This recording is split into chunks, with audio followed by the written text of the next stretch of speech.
Warning, we're going to be discussing events for currently running weekly anime. If you want to avoid spoilers for certain shows, there are timestamps in the description. And we're back! Hey everybody, welcome back to the Timesink Anime Podcast. Sorry that we were gone for about 2 weeks now. We were sick, or last week, this one over here was sick. Yeah, so the last episode we recorded, I was already getting pretty sick. That's why we recorded kind of a shorter episode. But that got worse, and I got to the point where I could barely talk, and I just actually couldn't record. Yeah, basically Rex told me last week when we were supposed to record, it's like, dude, I can't do this. Like, unless you want to record the episode in, 10-minute chunks, we're not going to be able to. Record for 10 minutes, wait a few hours, record another 10 minutes. Yeah, it's like, that doesn't seem like it'd be a good time for anyone, and I don't imagine it'd be a good thing for people to listen to. So, Anyway, so welcome back to the show, and welcome back to us, I guess, since we're actually back. Yeah, I am the artist formerly known as Rex. And I'm JT. No affiliation. But anyway, so this is we're talking about week 5 and 6. Yep. Pretty much. This is going to be a bit of a longer episode, so disclaimer. This will be a longer episode. Please strap yourselves in for the duration of the episode. Yeah, because we're going to be covering pretty much the events of weeks 5 and 6, because, we were sick. And, yeah, exactly. So, like I said, this is going to be a longer episode. So we saw A Silent Voice recently in theaters, and that was incredibly good. Yeah, it was very good. Like, again, Kyoto Animation with a movie budget. Yeah, I don't cry a lot in movies. But by the end of that movie, I was pretty much just like, hey, who put all these tears in my eyes? Who's chopping onions? The damn onion ninjas are back! Like, I actually did not cry, but I was getting choked up towards the end. It was a very emotional flick. Yeah, and spoilers aside, yeah, it was very emotional, very well done. Like, I'd give it like a 9 out of 10, probably. I would probably give it a 9, high 8 at the very latest. Yeah, so 8.5. Would recommend. Absolutely. The DVDs come out. Was it April? Yeah, I want to say because during the screening that we were at, they were actually advertising it, some of the early clips and stuff. The Blu-ray is supposed to be coming out. I want to say in late April, April 25th, something like that. I remember that because our friend had basically said, yeah, I'm buying that as soon as it comes out because I've been waiting for this movie forever. And we watched it in Japanese, so yeah, the cast was pretty good. It was pretty good. I'm not saying it wasn't. I wonder how they did in English because apparently for the English dub they actually hired a deaf actress to voice the girl.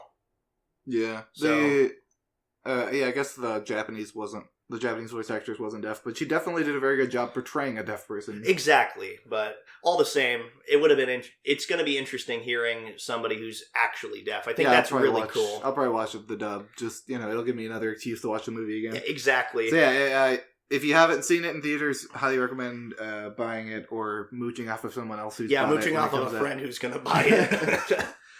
So News for these past 2 weeks. Our anime news correspondent, Rex. We got an announcement for a new season of Miss Kobayashi's Dragon Maid. There was a little attachment or a slip on the manga that came out. The most recent volume of the manga. Yeah, in Japan. Yeah, and it was TV anime season 2 announced. Woo! We haven't got an announcement for the studio yet. What was it? It was A1, right? It was Kyoto. Duh. It was KyoAni. Yeah, it's Kyoto Animation that did the first season. I'm assuming they'll probably come back because it was a very well received show. Very popular.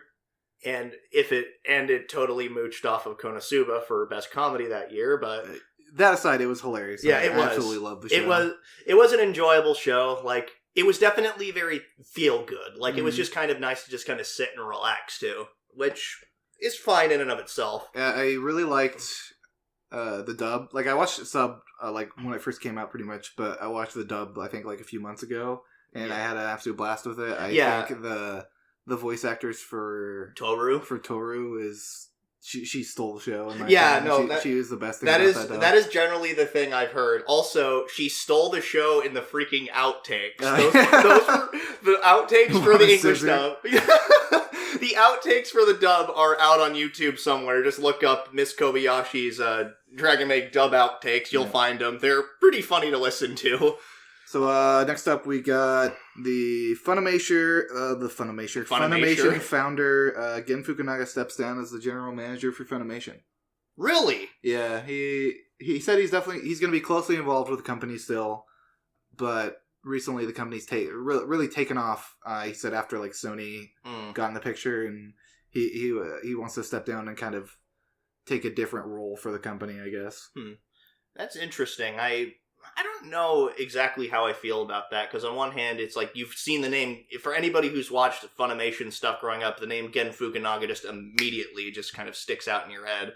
So it's just it's going to be interesting, but I'm not a big fan of their decision to break away from Verve. I'm still very salty about that. But on the other hand, that's gave High Dive, and Sentai's just been going up in quality for their dubs in recent, in the last year, actually. They've gotten really good. Yeah. So, can't wait for the Girls Last Tour dub. Yeah, the Girls Last Tour dub. That's coming out, I want to also say sometime in April, I think. But yeah, maybe some things will change with Funimation. I'm pretty sure Sony's the one who made the decision to pull out of Verve. Yeah, probably. But, maybe we'll see some changes in their website. I know a lot of people complain that their streaming service isn't very good. Their website really has a lot of issues. As someone who's used the Funimation website and their streaming service before, yeah, it's got problems for sure. So last up, we got Linked Horizon and Cinema staff are going to be returning for the opening and ending of the second part of season 3 of Attack on Titan. Yes! Which I don't know, like maybe they're going to switch around. I mean, I really liked the opening that Cinema staff did for the first part of season 3. Mm-hmm. But I still want Linked Horizon more. Like, yeah, maybe the ending, but I'd rather have them do another opening. Yeah, I like that bombastic opening. I'm wondering about that, because that'd be cool, but at the same time, the series has definitely taken a really different direction. And which is, as we've talked about before, or as I personally talked about before, I love that intro. It's really good. Intro. It took me off guard at first. Yeah, I was not expecting it at all. It was definitely different, but that wasn't a bad thing. Yeah, I would be perfectly fine with them doing the opening again and then Linked Horizon do the ending again, but it's cool that they're both going to be back. Yeah, that is really cool. So now that all the news is out of the way, let's get right on to the shows that we're talking about. Starting us up, Boogiepop and Others. We're starting off with a simmer, let's be honest here. It's a very slow-paced show. Yeah. And as I've said before, that is not a bad thing. But this isn't it's not going off with a bang. It's definitely more of a simmer. Yeah, we're getting a lot more information on Orihata's Orihata. That's her name, yeah. Yeah, Orihata, aka Camille. Her conflict with, she's trying to obey Spooky E. Mm-hmm. But also trying to help out Masaki, who she's pretty much fallen in love with at this point. Yeah, exactly. That was an interesting conflict, because we're entering part 4. Was it part 4 or part 5? I think it's part 4. Yeah, we just finished part 4 of this arc. And I hate the naming. They named the first couple episodes, and then these past 4 have just been part 1, 2, 3, and 4. Yeah, Boogiepop versus Imaginator. But the thing about that is we barely actually see Boogiepop. Or the Imaginator, for that matter. we have seen the Imaginator, or I guess the Imaginator, a couple times, at least as it's been portrayed through Jin Asakai. Well, the Imaginator isn't really in him or anything. It's just the Imaginator's there to give him advice about his abilities and stuff. Yeah, and she's definitely the one pulling his strings. Yeah, pretty much. Yeah, I will say that the cool thing about Boogiepop is, it's kind of subtle, but if you notice, the voice actor for Toka, for Toka Miyashita, and then Boogiepop personality are both different voice actors, for one thing. For two, when Asakai's cousin came in for advice, immediately, the Boogiepop persona took over and started talking, and it was just, I love how the show just didn't really call attention to it or anything, just on a dime, they just switched. It's wasn't her friend oh, I'd notice if there was anything different with you, and I was like, yeah? Would you? It's like, would you? Her voice pattern and her speaking pattern, her voice, everything Her about... face? Yeah, everything about her changed. So, her friend Suema, as it turns out, she's like somebody who's like... She's a cool character. She's like interested in like abnormal psychology and shit like that. And we start to get a little bit more insight into what Jin is capable of doing, it seems. What I've seen so far, or what I've gathered so far, is that he's able to take someone and remove all stress from their life, pretty much. Like, put him in almost like a peaceful state where they don't care about anything. Yeah, and by not caring about anything, they just are more willing to follow orders, regardless of what they are, it seems. Yeah. Because he even said something to the effect of, await further instructions. And it seems like this is not the first time he's done this. So at this point now we have Boogiepop, the Toa organization, and now the Imaginator pulling Jin's strings. So it's kind of like three different forces kind of working against each other. Remember that guy from the first episode? Yeah. You mean her boyfriend? Yeah. Yeah. You remember when he was kind of relevant? Yeah, we haven't really seen him lately. This series definitely takes you off in some weird freaking directions. So now we got Masaki becoming a like de facto Boogiepop, pretty much, because I think that was the orders that Orihata got. She's because Spooky E's plan is to have someone go out as quote unquote Boogiepop, and then have them die, and then I guess I'm not really sure where his plan is from there. If I had to guess, it's probably that it has something to do with like luring the real Boogiepop out. Because if the real Boogiepop finds out that a fake got killed in its name, it's probably going to investigate it. I think something of that nature, because its main goal is it wants to find Boogiepop and probably kill them. Yeah, like I think it's just because he realizes Boogiepop is a threat and he wants to get rid of it. Yeah, I think so. Boogiepop's like a myth.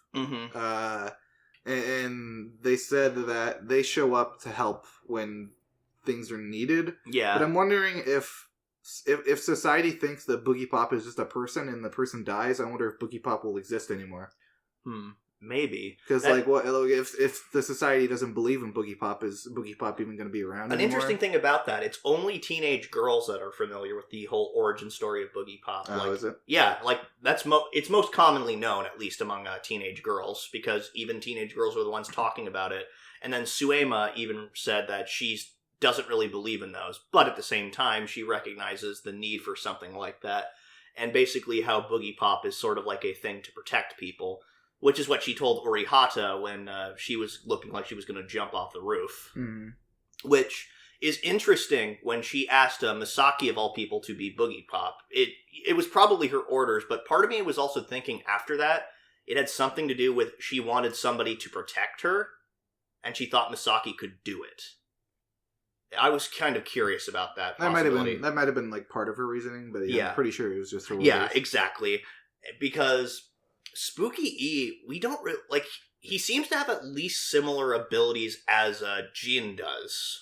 Like, at least similar. Like, he's capable of, like, forcing people to do what he wants by brainwashing them. Yeah. Like, I think it's, like, more forcibly brainwashing and less, whereas, like, Jin is more of, like, suggestion after they've basically had, like, everything removed from them. Yeah. Yeah, it's definitely more of that because he can't, like, completely get rid of, like, issues that they have. Like, I want to say his name was Ando or something like that. The high school kid? Yeah, the guy who had a crush on another guy. Yeah. Yeah, like, he showed up at a school and he started crying because it looked familiar. Like, he felt like he was missing something. He just didn't know what it was. Yeah, the same thing happened with Kinakawa. When he found her alone and ended up brainwashing her. And then, like, when she was in the bar trying to figure out more about the Imaginator, she had a moment of like, nope, can't access that memory. Yeah. And then he's like, what the fuck are you talking about? Which I want to point out something about that. It seemed like it was less her acting and him acting in her body. Like, because yeah, he didn't, she pointed out that she's not a terminal, she's a copy. Yeah. So I'm assuming she's just a copy of Spooky pretty much. Yeah, exactly. The other interesting thing about that was, it was actually a little snide remark she said, like, when she just drop the bag of money on the table, and it's like, this is nothing. At least not to me.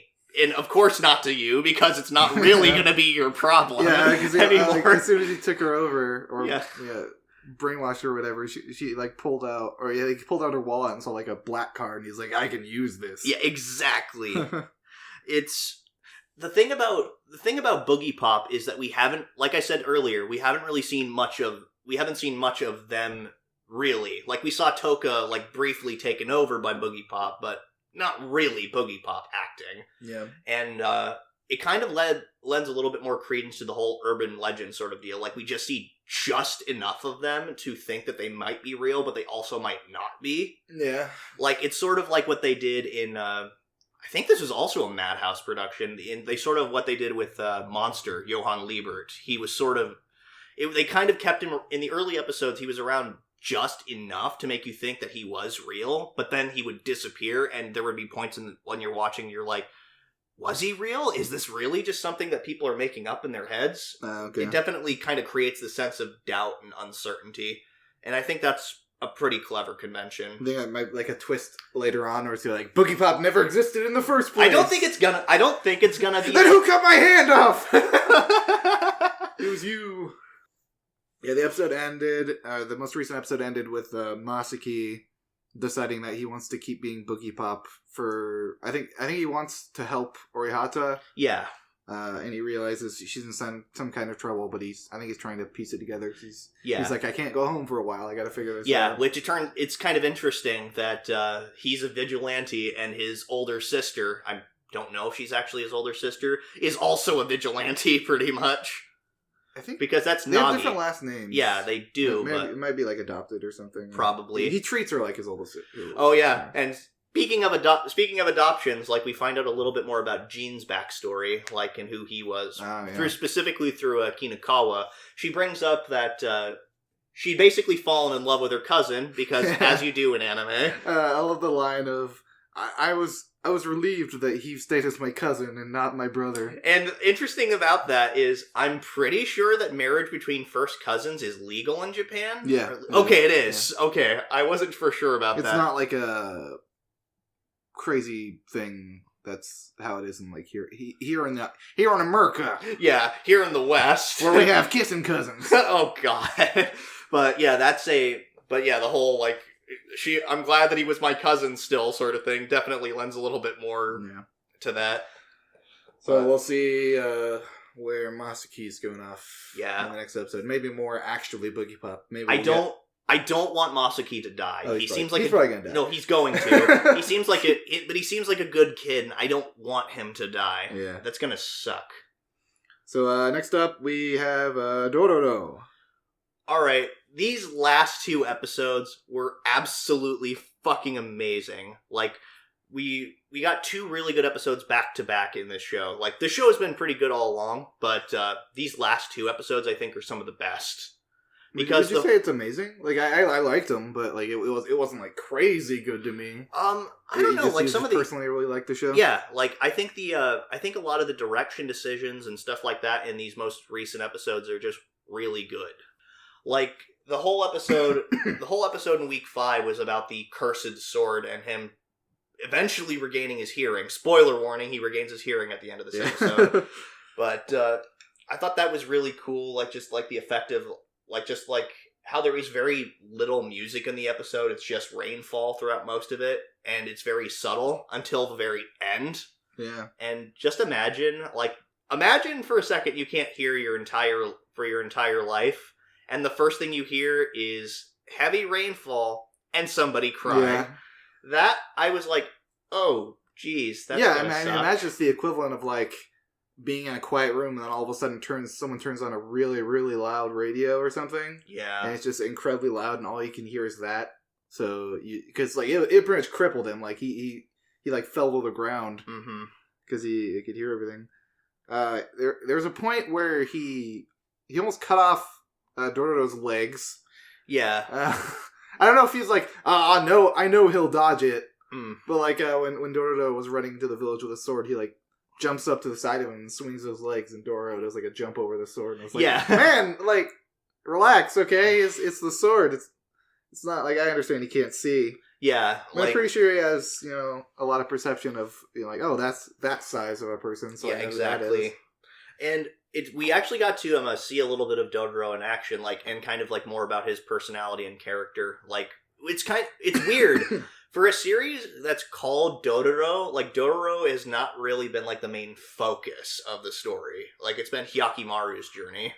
It's been about half. Yeah, at this point. All right, yeah, we haven't got a lot of background on Dororo. All we know is that he was an orphan. Yeah, we know. Thief. Yeah, exactly. We know that he's an orphan. We know that he's a thief. So yeah, probably 60-40, I guess. Yeah, and he's definitely I appreciate that despite being a child thief, he still got a sense of childish naivety to him and a little bit of a sense of justice, because he was absolutely disgusted when he saw I forget his name, the samurai with the cursed sword. Yeah. He after he saw all those people died, he was legitimately just upset.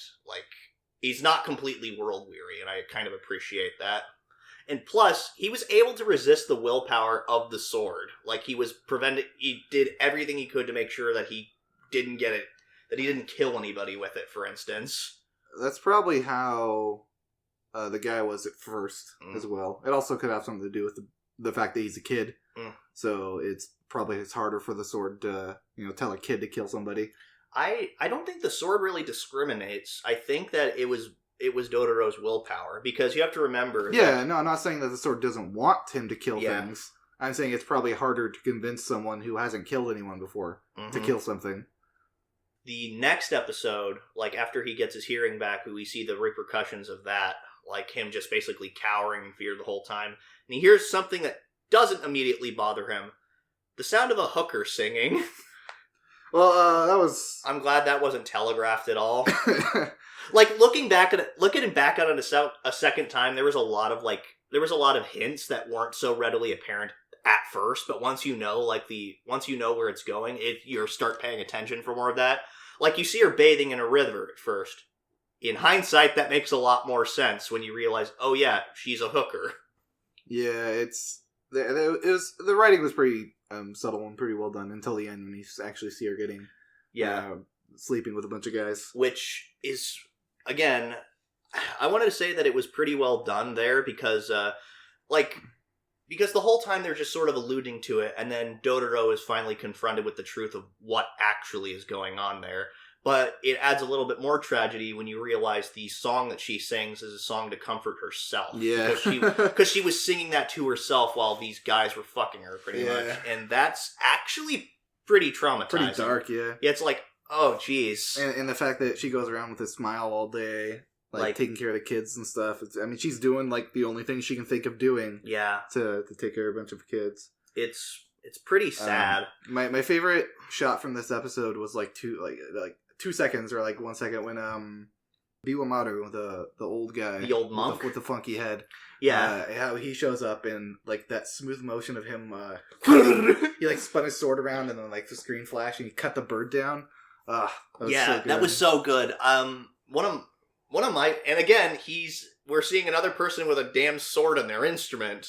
I saw, because I'm pretty sure that was a pipa or a shamisen or something of that nature. It was a pipa, yeah. It was a pipa. Yeah, and he just pulled his sword out and then... Now, my personal favorite shot of the show was actually towards the end when Dororo finally sees, Mio. Yeah, when he sees Mio, and he's covering his mouth, obviously trying not to scream and not to cry out or anything like that. But then the next shot is Hyakimaru finally screaming out because he got his leg bitten off. Yeah, the thing goes for his one good leg. Yeah, why couldn't you take the other one? Yeah, why'd they have to take my good squeezing arm? But the thing about that is we'd seen him before, uses his bad leg to block swords and stuff like that, and that's all been pretty cool. I guess he'd been kind of safe for a while. We hadn't really seen, any major... Yeah, he got kind of hurt against the bird. Yeah. But he just had to lay down for a while. But even then, he wasn't even completely healed when he went to go fight the Sarlacc pit, pretty much. Yeah. Let's be real, that was a Sarlacc pit. Sarlacc monster, yeah. Yeah, exactly. Yeah, pretty much. Or an antlion, or I forget, whatever it's called in Final Fantasy. Yeah. But yeah, apparently he does have vocal cords. He just didn't know how to talk. Well, yeah, his voice had literally been taken away. It took getting his leg half bitten off to finally talk for the first time. Yeah. Well, that and the whole... I'm pretty sure that demon he killed was something that was, like, the thing that took away his voice, or was gifted his voice. Did he kill it? Yeah, it's dead. Oh, okay. Yeah, it's fucking dead. Yeah, just took his leg off. Yeah. There's a lot of really subtle detail, like, kind of as Hyakimaru's slowly getting his senses back and stuff like that. Like, I think when the samurai's younger sister shows up and is like talking to him and it's like can't hear, he was like looking up at the rain. It makes me think that he could feel the rain, but part of him wanted to be able to hear it because he was slowly regaining his senses and he just wanted to know what that was like. Yeah, maybe. Yeah, I don't know. He's definitely coming. It's an interesting journey watching someone like slowly gain the ability to hear and see and feel. And although now he's got two bad legs, and it's going to be interesting as shit when he gets his other leg back. So he'll have to go back to having one good leg and one bad leg, probably. So how is that going to work out? It's truly a medical marvel. We should just take all mute people and chop off half of their leg. Maybe they'll learn how to talk that way. I also noticed something kind of interesting about Dororo. We kind of got a little bit more hints at his backstory. Like, because we know that he was an orphan, like, but this gave a little bit more credence to, like, he'd actively seen, like, samurai kill his parents, because he basically said something to the effect of, we'll take from the samurai, too, and how he does not like samurai, so probably has something to do with that. Like, his dad could have been a samurai. Maybe, but I don't know. He reminds me of Yahiko a little bit from Rurouni Kenshin. Oh, yeah? He was a little thief boy. Oh, yeah. Started off as a little thief boy. I actually never really saw Rurouni Kenshin. It's a good watch. I've heard. Kind of the same time era that this takes place in. Yeah. So next up, Jojo Golden Wind. So we finally got a stand fight that wasn't total bullshit from Jordan. It was still a little bullshit. Like I just feel like it was just bullshit enough. Yeah, I feel like this season is a lot more hand wavy with abilities than Diamonds Unbreakable. I thought Diamonds Unbreakable was a lot more clever. Yeah, with the uses. Although these past two episodes made me go, okay, that was actually really cool. Yeah, it was still cool. Like just less clever a little bit. Yeah, I don't know. I thought some like the fight against Babyface, which we should talk about Babyface. What was Babyface again? Like a Babyhead? Or you mean what it was? No. The English name was Babyhead. Oh, yeah. But it was like it was a computer. I think the stand is the actual computer because when they killed the thing that went out, he referred to it as a junior. It didn't kill Malone like most stands do when you kill them. But yeah, I think the stand is the actual computer, and he has to like choose. He has to input questions from a mom, and then select that mom, and then the little baby follows her around. And then let me just say the mom was a fucking bitch. By the way, yeah, I mean, she didn't deserve to die. No, she didn't. I'm not. Jesus Christ! But she sucked. Yeah, she was a horrible human being. Like she didn't deserve to die, but she was a terrible human being. I will say that the second part, when like you see like Babyface, like or Junior, I guess, slowly taking away like Giorno's eye and then his vocal cords and stuff, so he can't scream, and how it's just my stand has miraculously evolved because there actually I thought was kind of interesting way to go about it. He realized how similar their stand's abilities were, like. Because Gold Experience is able to take like an inanimate object and turn it into a living thing, whereas Babyface has the ability to essentially do the opposite: take a living thing and turn it into something inanimate. I thought that was pretty cool, and how he resolved actually killing Babyface, I thought was pretty clever. How it's like Gold Experience to get your hand back. That hand was actually a bike that you just took into your body. Yeah, the hand wavy bit. I thought that was like, okay, you took the bike into your body. How are you making it suddenly spark in the convenient time to blow up? That, I will say, was a little bit more hand-wavy, but the way that he actually planned around that I thought was still pretty cool. I like how he just, like, picked up a rock or something. He's like, this is not my eyeball. Yeah. And he just fucking puts it back in like a Lego piece. Like, alright. Yeah, just, alright, you know what? Fine, whatever. I'm okay with it here. But also, is that like permanently how it is now? Or maybe. did he pick up the piece of his eye that was turned into something part of his else? leg, or I don't know. Yeah. But so that now if he ever releases his stand abilities, he's just gonna be like, and I gotta say, we got introduced to the remaining 2 members of the Hitman team because Melone was killed in a really bizarre but I think pretty clever way. Like, I turned like the corpse of the Babyface he Jr. turned a vial. Or no, he dropped the vial. Yeah, no, he turned the corpse of Babyface because he even pointed out, "Oh my God, it's burning," and he turned the burning corpse of Babyface into a snake. No, he turned something else before they left into a snake. He's like, the venomous snake I left at the station killed him. No, it was the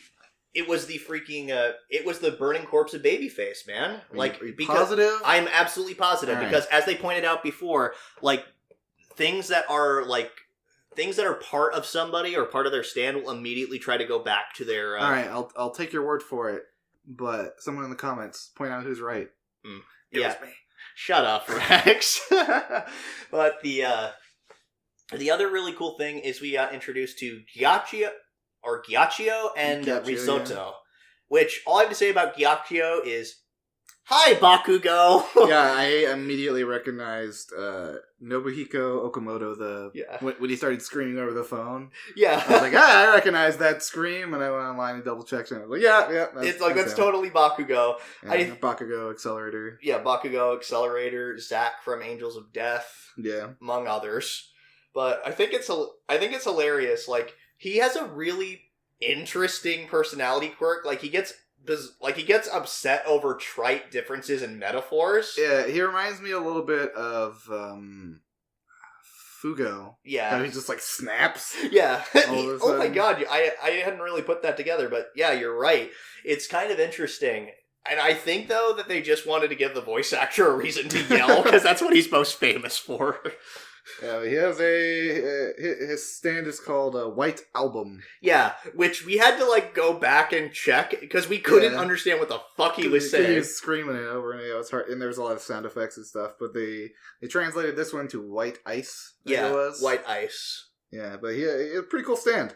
It was really like I cringed so hard watching Mista get his face frozen to the side of the car. Yeah, that was lovely. Yeah, I was like, that's not something that you could have just melted and been fine. Like, that would definitely, if your eyeball's frozen, it's definitely going to cause frostbite. Oh God, I know, permanent right? damage of some kind. Yeah, but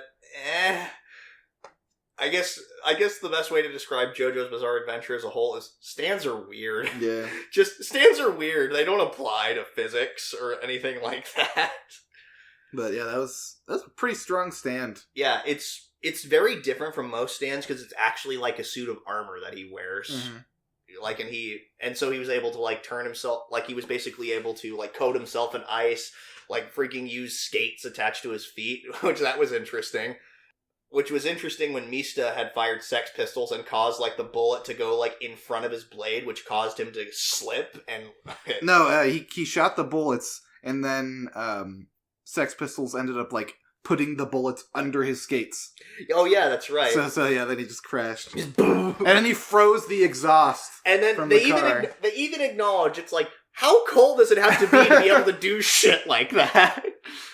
And then they decide, I guess the best way to get rid of this guy is to pull a Thelma and Louise and go right into the freaking canal. After Mista ended up shooting... So it was like too cold to use Gold Experience, so he ended up shooting the bullets so he could use it. And I love how he's like, oh, Giorno isn't able to say his stand ability when he uses it, so I'll do it for him. Gold Experience! Yeah. It's like, is that a necessary part? It's like, is that a thing that can actually be... Is that necessary? When I first saw that, I thought that they were going to, like, repeatedly get, like, the bullets back by turning them into living things and then just repeatedly, like, heating it up or something like that. And then they actually turned it into roots. I'm like, okay, that was pretty cool. Yeah, that's pretty clever. Pretty much use the bullets as, like, seeds. Yeah, exactly. And then I just want to point out that I don't think that Araki knows how computers work. What do you mean? Because he said that we were able to, thanks to the help of a computer, we were able to recreate the photo from this burnt pile of ash. It's like, okay, it's like, all right, it's zoom not and enhance. It's like, it wasn't a digital photo, for one thing. Like, they'd have to, and if it were, like, and it was completely torched, so unless Risotto has an ability that we're not entirely sure of where he could partially restore it or something, or maybe they used Babyface for it. But but it's just there's a little hand wavy. It's just like, sure, yeah. It's like, I'm sorry, what? I'm pretty sure that's not how computers work. And then we actually get introduced to the boss. Granted, he's in shadows and we don't really see him. We do hear him, and he looks surprisingly frail looking. Yeah, he's like he curled looks very, up on the floor. Like, and very, like, kind of skinny looking, just from, like, his general, like, body out. Like, not body how you'd type expect, like, a mafia boss to look. You expect him to be, like, sitting in a chair, looking out a window or something like that. Yeah, you expect somebody like Papa Dino from Banana Fish. There's a detail that I really liked when they were in the turtle, and they used, so the boss knew what a Bakio stand was, and he's we're gonna play this message for him using a Bakio stand. I thought that was pretty clever. Yeah, it was pretty clever, and if only they had another way to actually go about it, then we were able to recreate the photo through the power of bullshit. Because we needed it for the sake of convenience, another I guess. Snake brick moment. Yeah, another snake brick. That is, we've heard of jumping the shark. Now just turning... Jumping the stand? Yeah, jumping the stand. Jumping the enemy stand! Like, but yeah, then he crashed in. So they made it to Venice, and then he crashed into the canal. And that's where it put the to be continued. Which that doesn't sound super better, because you're putting an enemy that has power to freeze things. In water. In water, yeah. Unless it's like his weakness or something, because it turns out he can't fucking swim or something. Something like that, yeah. I don't know. So, next up is Kaguya-sama, Love is War. All I have to say, the first thing I noticed was, damn it, Kaguya, because, like, the whole time, like, you see, like, the opening skit is just, like, Chika saying how happy she is to, like, change into her summer outfit because her sleeves are shorter. The whole time you just see Kaguya just kind of side-eyeing her, looking at her boobs. Yeah. Well, it's a girl thing, I guess. Yeah. So the first skit was, the cat ears one. Oh, yeah. That was just, I love seeing their faces trying to make it look like they weren't smiling, but they ended up looking like fucking monsters instead. Yeah. Like, and then just like, I have to burn this into my memories forever. And then Chika, like, both Chika and Miyuki both think that Kaguya looks super adorable in cat ears, but then Miyuki puts on cat ears, and Chika's all like, those don't really suit you. Meanwhile, Kaguya's all like, oh my god, they're adorable! Yeah. Just seeing her fangirl over it was freaking hilarious. Then there's the word game, the banned word game. Oh. I gotta see Chika busting out some sick raps. Yeah. I haven't seen sick raps like that since Zombieland Saga. Although most of Chika's raps were just like words and then her going, yo, yo, yo. I love that when she was all like, say home, and then trying to get Kaguya to talk. Say home. Say home. So I think that Chika's my favorite in this show. Yeah. Chica's just so adorable. That's what she is. She's freaking adorable. I love the voice actors. Yeah, she's having a lot of fun. And then it was the text one. Which, I also love Kaguya's maid. The maid does not take any of her bullshit. Yeah. She calls her out on it left and right. And it's just like, here, I've already called him. Yeah, Kaguya's all embarrassed at home. And her maid's just like, stop being a bitch. Yeah, exactly. And she's just like talking to his dad at first. Yeah. And then I love when she was talking with Shirogane or Miyuki on the phone while he was in the bathtub, and he just says, "It's okay, I'm just in the bathtub," and then you just see her face go, "You're talking to someone who's completely exposed. How does that make you feel?" Her maid is such a bitch. I love her. She's wonderful. And then in the most roundabout way possible, she manages to get Miyuki to text first, though, because he accidentally hung up the phone. And she's like, oh, wait, crap! What was he gonna say? Yeah, exactly. And then, finally, finally she gets a text from him. You know, and then the last one of the episode was the the French exchange party. Oh. I just had Kaguya.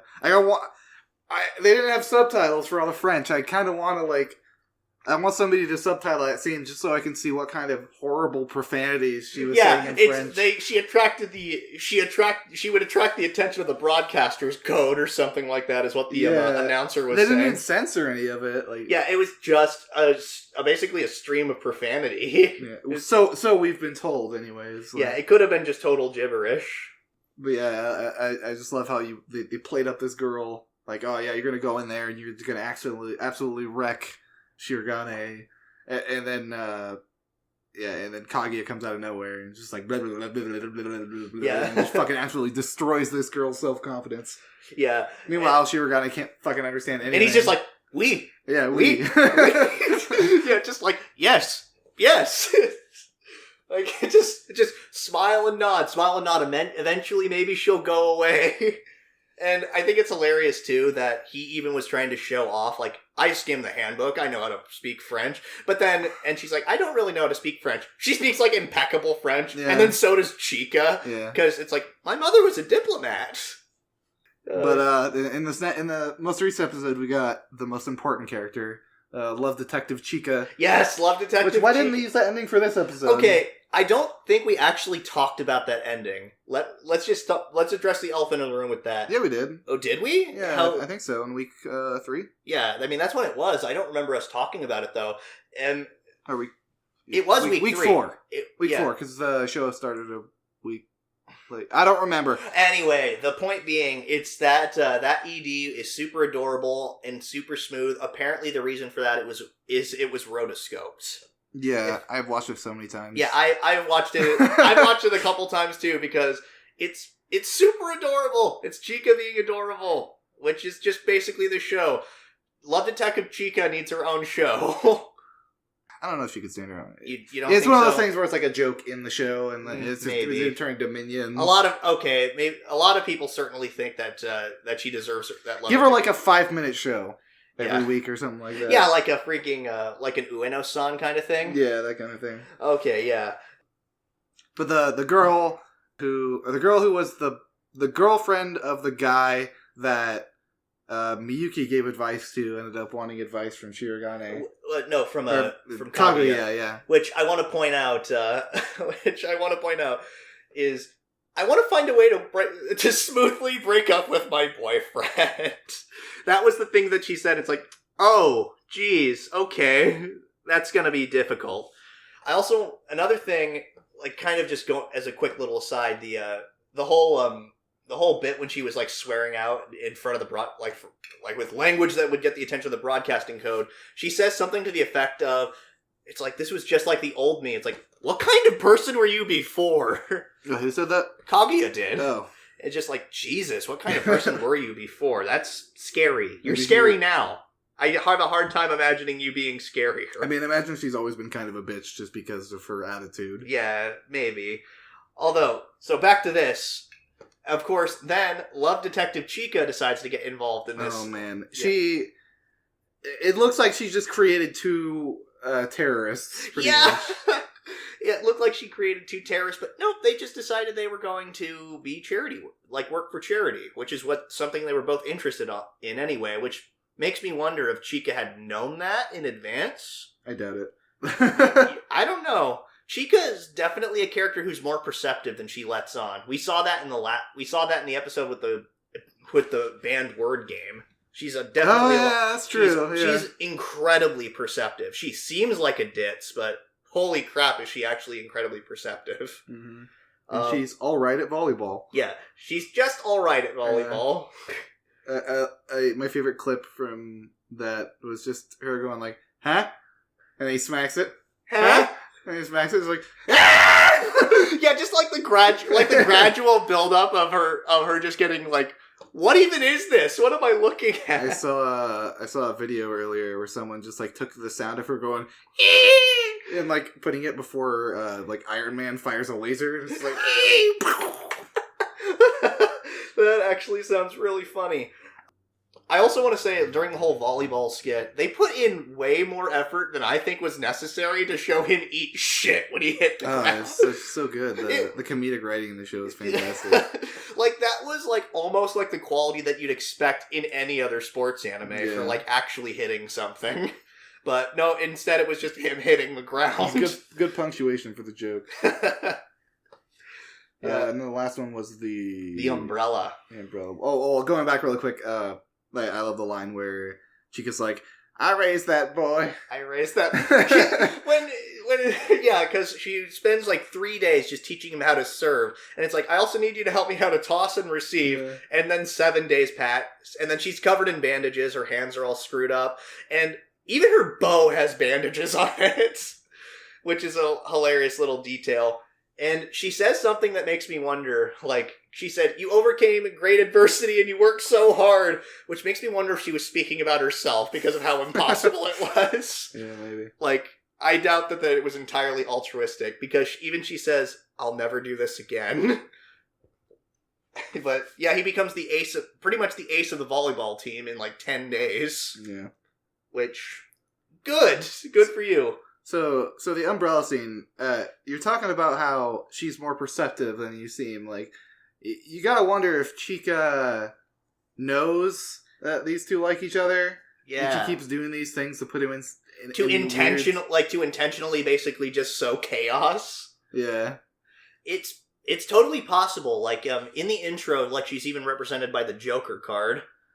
Like, because, like... Oh, really? Yeah, she's represented by the Joker card in the intro of the show. It's hilarious. And most people have described her sort of as like a living representation of chaos theory.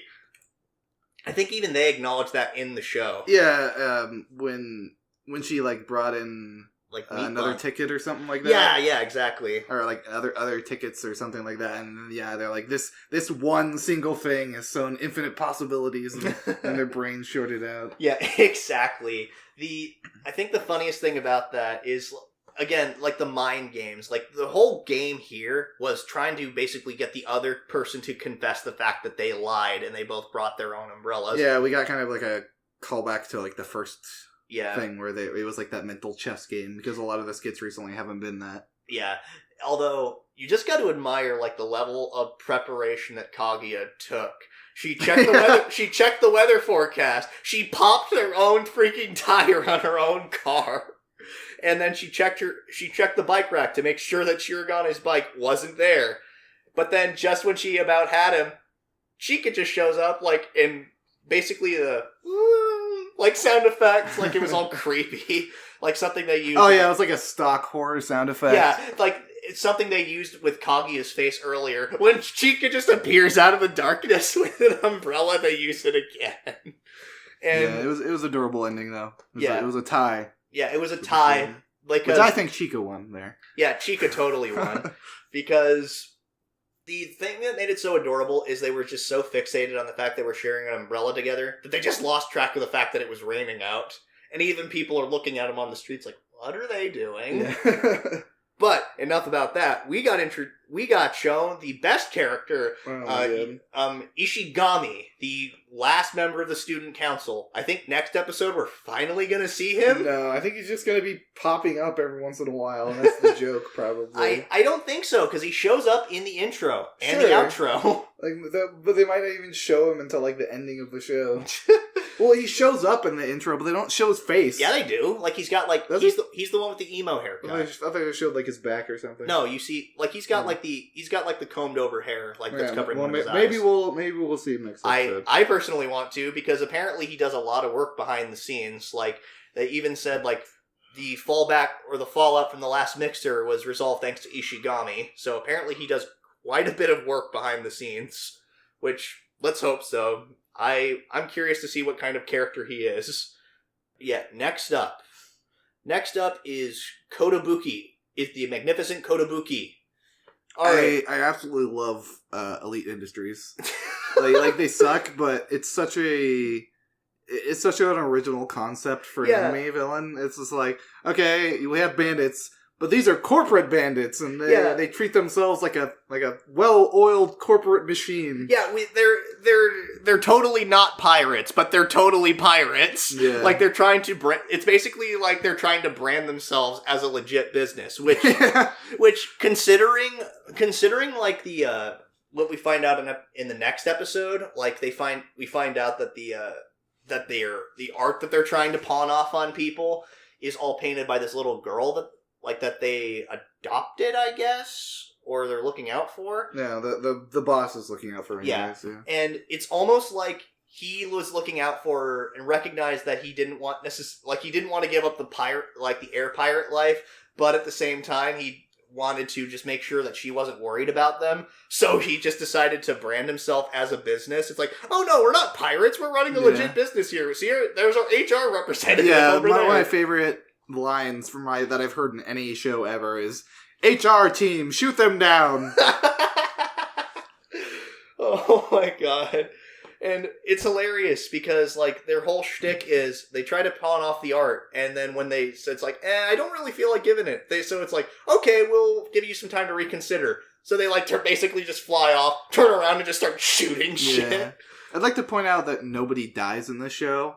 Yeah, and that's entirely fine, because when I was watching this most recent episode, I think, like, one of those show's biggest charms is the fact that it's so lighthearted. Yeah. And there's, like, there's some consequences to things, but for the most part, there's this, like, at the end of the day, everyone's fine. Yeah, exactly. Like, it might change later. Yeah, it could get potentially serious, but yeah, I like the fact that it's just very lighthearted and cheery show. Yeah, exactly.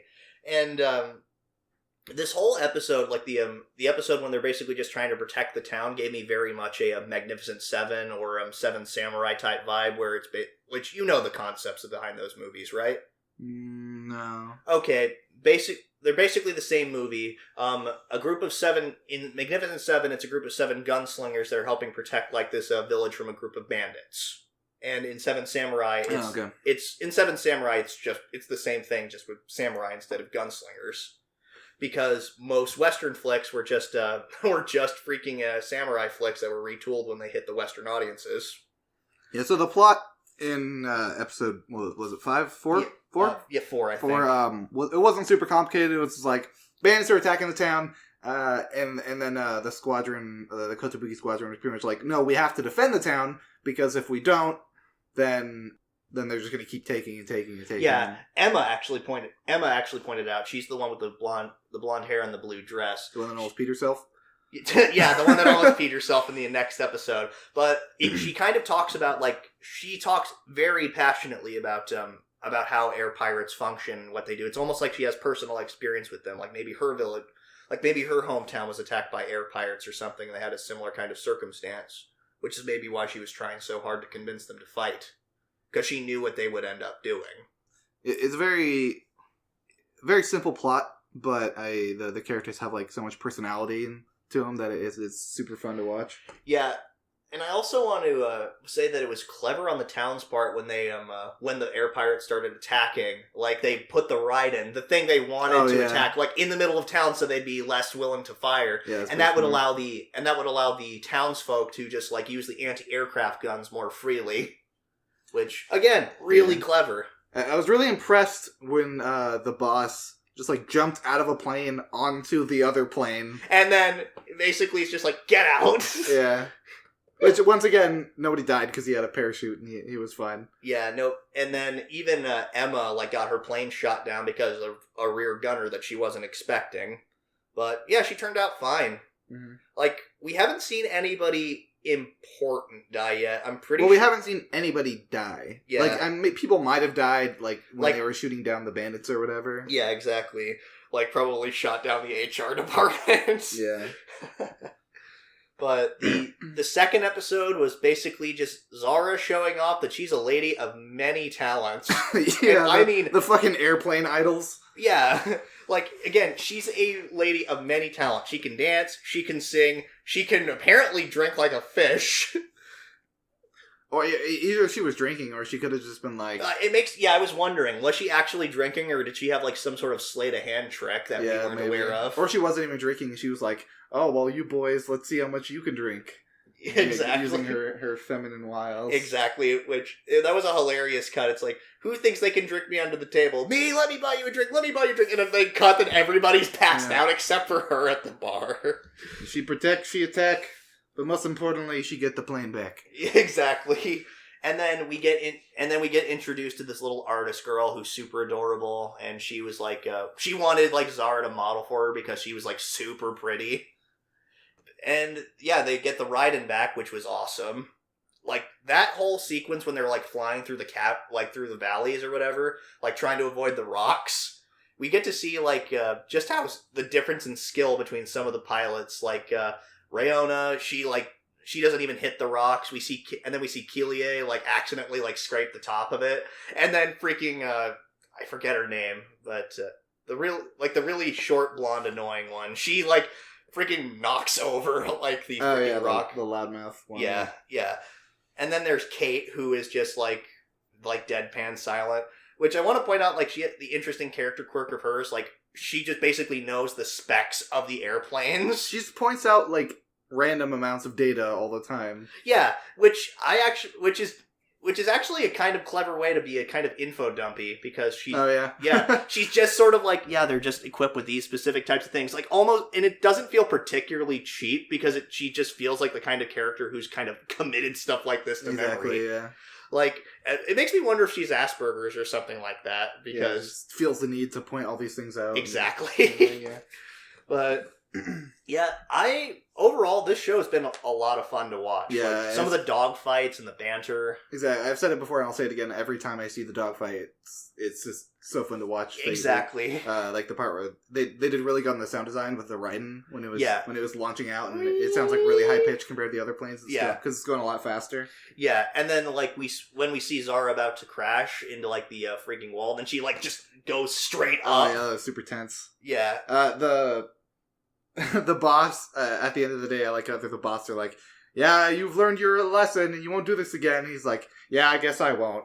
I was like, that's when I was talking about how the show's just lighthearted, and it's just like, well, that's kind of dumb, but also who cares? Well, I mean, but then again, they also pointed out that these guys, they're kind of just morons. They're not like the most dangerous air pirates out there. They're just they're just dummies. I think it played off that way probably better because they didn't end up killing anybody. Yeah. So like we still get to see like the former HR chief and the rest of his defectors like freaking just taking off. Yeah, they got away. So that'll probably be a plot point later on. Yeah, they're probably affiliated with the other like group of air pirates that attacked the place. Everybody was so disappointed to have like all the food stalls and stuff gone. Yeah, like, maybe. No, my pancakes! The curry udon machine. Yeah, the pancake machine. Like, let's be honest. As someone who's eaten curry udon many a time, me too. I get that excited about curry udon too. Pro tip for anyone in Hawaii or going to Hawaii. Yeah. There's a place called Marukame Udon. It's like a chain. There's like a couple places around Honolulu. Yeah. What's the place called? The beach area? Waikiki, yeah. Mm-hmm. Fucking amazing food. The best udon I've ever had in my life. Yeah, no kidding. And it's really cheap too. Mm-hmm. But anyway, yeah. So on to Mob Psycho 102. Alright, so in the most recent episode, all I have to say is, well, I see where all the spare money from Hero Academia went. Holy shit! That, like, you pointed out, like, after watching this episode, it's like, that whole episode could have just been, like, season finale material. Yeah, it was finale material, because, so major props to Hakuyu Go. Mm-hmm. He storyboarded, directed, and art directed for this entire episode, or the most recent episode. He is in, I think it's either Taiwan or Korea. I don't remember off the top of my head. But he's being shipped out to do some mandatory military service for like 1 or 2 years. So sucks, for that. But I think it was like his last animation project for probably a while. So he probably wanted to put a lot of work into it. He went out on a high note. If that's, oh my god, like, holy crap, these, like, episode 6 was absolutely just a treat to watch. Yeah, it was a stunningly beautiful fight scene. And not only the fight scene, like, just the character interactions, like, Minori, after she gets out and she's like, yeah, I'm always like that, and then she starts apologizing. She actually starts breaking down. Crying. Just the expression on her face. Yeah, how so good. Yeah, man, like this whole these past 2 episodes were all about about Reagan and Ma basically going to another job being hired by this really rich client, which basically amounts to my daughter's possessed by a demon, pretty much. Which I want to point out, Reagan never ceases to amaze, with what he's capable of. Oh, yeah, like how he beats an entire room of psychics at rock, paper, scissors? Yeah, the person with absolutely no psychic powers. But I think the thing about Reagan is it's not so much that, he doesn't have, psychic power, but he's definitely good at, playing people. Yeah, he knows psychology. Exactly. For sure. He probably went to school for that or something. Yeah, exactly. And, again, it's really just a breath of fresh air seeing, a really, smart protagonist. He seems like a complete goofball, but then when you actually see, him actually be competent and do shit, it's a lot of fun to watch. And I love how he always employs, just a basic physical attack on psychics because they're usually really weak. When Minori ended up, sending the other psychic guy at him. Anti-possession knee smash! Yeah, he just fucking knees him in the stomach to deal with it. And, that's something nobody expects when it's a room full of psychics. Exactly. I mean... And what was the one last season? It was, a drop kick or something? Yeah, something like that. The second to last episode? Or an elbow drop or something of that nature. Yeah. Either way, it was hilarious. But the other really funny thing is... Or how Reagan, went into that room, he was, the first one to talk to her, and he basically, all these psychics were saying, no, nothing seems to be wrong with her, and he's like, did you not pay attention to her? If you think that nothing's wrong with her, then you need to leave this room right now. The way she talked was way too inconsistent, and, she dressed me as a psychic when I never even told her that I was a psychic, which means that she probably heard our whole conversation. Yeah, props to the writing. Yeah. The writing there, because that was really well done. Yeah, Reagan is, again, he's a seemingly buffoonish but ridiculously clever person. Mm-hmm. He's just oodles of fun to watch. But then we get trapped in a parallel universe where everything is slightly shittier for Mom. Yeah, so and by slightly shittier. And I was going to say by slightly shittier, I actually mean much, much shittier. Yeah, he had to spend 6 months of his life pretty much in a world where he had no psychic powers. He was being bullied all the time by pretty much everybody, but mainly by Minori. Minori and people who kind of gravitated towards her. Yeah. But it was really hard to watch this mob go through life thinking well, why is everyone so mean to me? What did I do to you people? Yeah. And it was showing the realism of someone in a situation where no one is around to help them, really. Yeah. That happens. Mm-hmm. It's never happened to me, but I've had friends that have had to go through that kind of shit before, and it sucks. Yeah. I think the other really cool thing about that whole sequence was just you kind of understand why Mogami did things the way he did, because much like Mob uses his powers for other people. Mogami did much of the same thing, but then when his mother got sick, he started to basically go down a darker path to try and help her, and using his powers to do that. But in the end, it still really amounted to nothing. She still died. Well, the thing is, him using his psychic powers, attracted evil spirits, and I think that made his mom die even faster. Yeah. Because, the evil spirits, probably fucked with things or whatever. Yeah. And on top of that, Mogami was basically just he basically just wanted Mob to see things the way that he did. Basically, his whole thing was all about regret that he never actually just did things for himself. That he was basically, that he was annoyed that people just used him and then left him, for no good reason, he felt. I thought it's not a particularly new concept, but it was still handled really well here, I think. Yeah. I liked it. And then, again, that fight between him and Mob, when Mob goes question mark, %, that was just, oh god, it was so good. It was the best episode of anything I've seen this season, for sure. Yeah, no kidding. just like, you're not the same boy from before. It's like, well, don't you see now? This is what happens when he gets pissed. And then Dimple looks at him again, and he's all like super pretty and stuff. Mob goes anime. Yeah, and he's like, yeah, who the hell are you? I love when Dimple first shows up, and then it reminds him of everything, and then he reminds him of the Bodybuilders Club, and Mob turns like Hulk mode for a second. But his normal face, he just got a swole ass body. Yeah, and he's like, okay, that's going a little too far.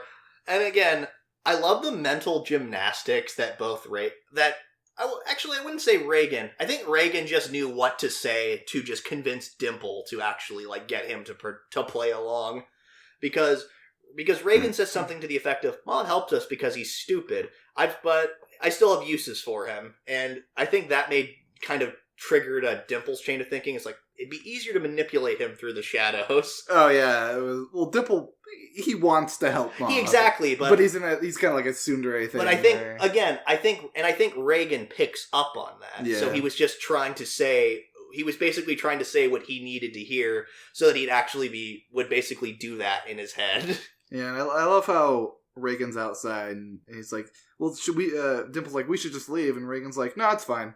He can handle it. I trust him." Yeah, just Reagan being best girl.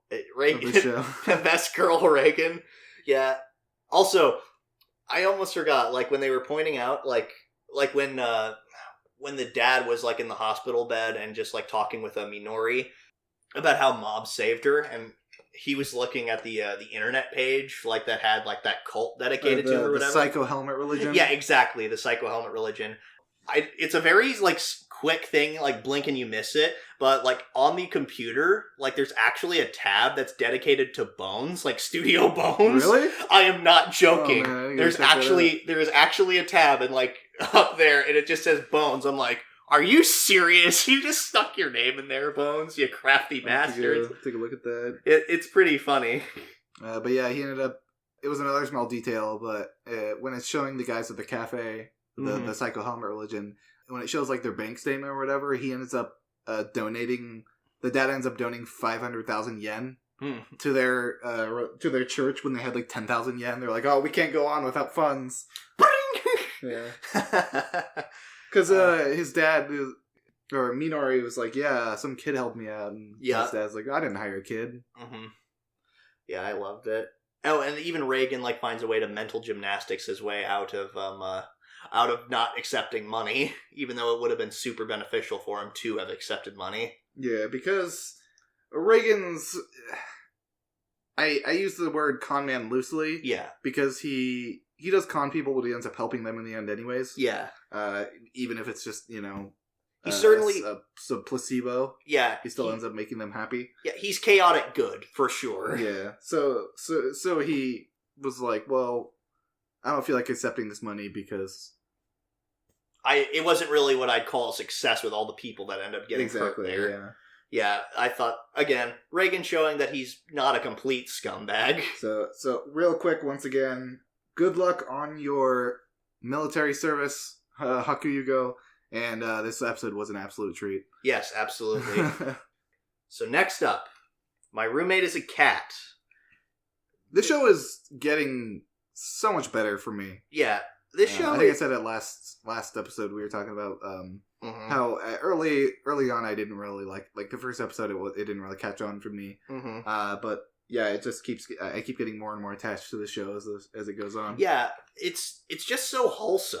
It's so wholesome and so adorable, and it actually is kind of refreshing to see like a main character who is like clearly introverted and socially awkward, actually coming out of his shell slowly, even if it is through the help mainly with his cat.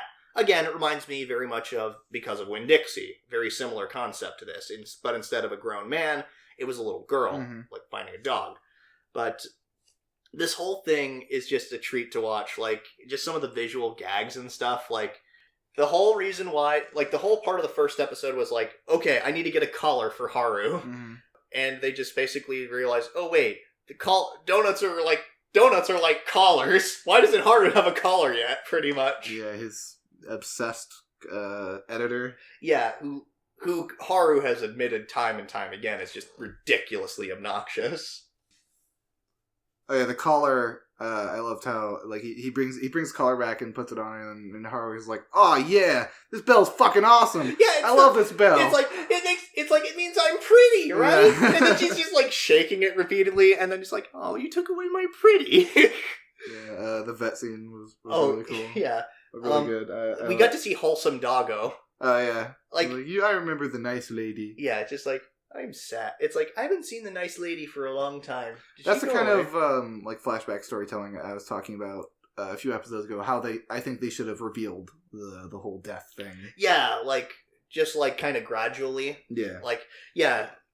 But, again, the doggo is just so wholesome and actually fairly wise. Like, because usually dogs are kind of portrayed as, at least in most shows, as like kind of being idiotic and stuff, and he's definitely energetic and kind of a goofball. Well, he's an old boy. Yeah.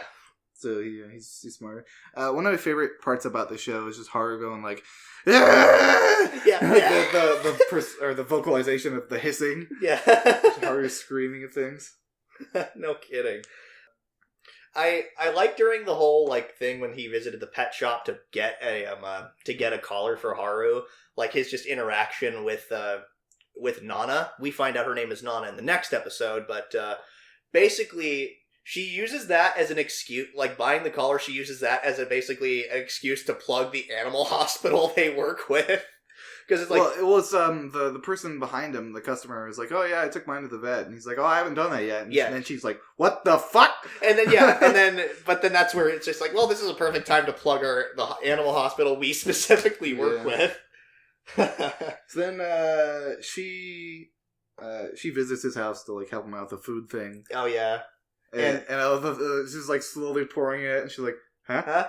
It's got like the Chica scene again. Yeah, exactly. The volleyball. Yeah, it was great. And then I'm actually learning quite a bit on like how people take care of cats. Like I never would have thought of the whole like, oh, you just put a little bit of food in a bottle here, and they'll have to roll it around repeatedly to get food out, and pretty clever. I actually thought that was super cool. And then we get to meet. Then we get to meet something that I had basically confirmed. It's like, we have a Tuxie at home. Like, it's one of Haru's little brothers or something, isn't it? And because in we get to see like, what's her face, Nana's like mental image of it, and I was like, that's definitely a sibling. Yeah, exactly. One of the siblings. There's another one who's still missing. For. Yeah, which I hope they're not dead. That would actually be kind of shitty.